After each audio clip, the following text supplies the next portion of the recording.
BJD supremo नवीन पट्टनायक अभियोग जवाब Bharatiya Janata party भी रखी। दलर मुखपात्र मनोज महापात्र कहते जे दुखर कथा नवीन बाबू एबे भी मिथ्यार सहारा ने मात्र 100 दिन सरकार को कहते 24 वर्ष कथा को भूली जाउछन। नुआ सरकार विकास को ग्रहण करंतु असहिष्णु होंतु ना।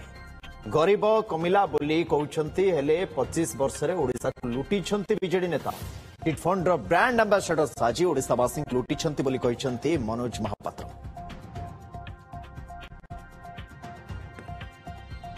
अत्यंत लज्जाकर कथा नवीन बाबू आज मिछर आश्रय नहीं। प्रथमे कहले कौन मु गरीबी हटई। जदि नवीन बाबू बिजु जनता दल एवं नेता मानकर गट्स अच्छी सी कहे जे 2000 मसीह जो सरकार आसीला नवीन बाबूर से तलु 6टी पोजिशन ओडिशार गरीबी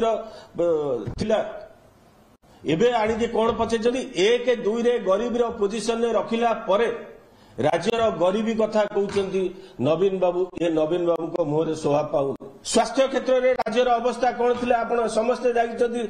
इवेन बहुत जगार डाक्तर भी दे पारि नथिले। मोहन बाबू को सरकार आसिला परे वर्तमान प्रतिश्रुति देइचंते जे स्वास्थ्य व्यवस्था केमती सुधरिबो एवं सबु जगार डाक्तर रहिबे। बिजु स्वास्थ्य कल्याण कार्ड कथा कहते आमे गोपबंधु को नारे आनिचु योजना।